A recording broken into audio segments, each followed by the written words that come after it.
میرے نبی پاک علیہ السلام نے فرمایا قبر میں رہنے والا مردہ اس طرح ہوتا ہے جس طرح دریا میں ڈوبنے والا کشتی اور سہارے کا انتظار کرتا ہے، قبر میں لیٹا ہوا دعاؤں کا انتظار کرتا ہے۔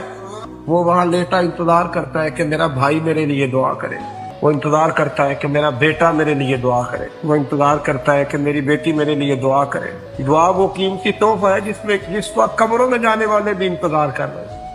کوئی دعا کرے، کوئی دوست دعا کر دے۔ اگر کسی کے بچے لیٹے ہیں تو وہ ماں باپ کی دعاؤں کے منتظر ہیں، دوست لیٹے ہیں تو دوستوں کی دعاؤں کے منتظر ہیں۔ اور میرے نبی کریم علیہ السلام نے فرمایا جب تم دعا کرتے ہو اس طرح دریا میں ڈوبنے والے کے ہاتھ سہارا آئے تو اسے خوشی ہوتی ہے، قبر والے کے پاس دعا پہنچتی ہے تو اسے خوشی ہوتی، ان کے لیے دعائیں کریں۔ میرے نبی پاک علیہ السلام نے فرمایا میری امت قبروں میں گناہگار جائے گی، نکلے گی تو نیکوکار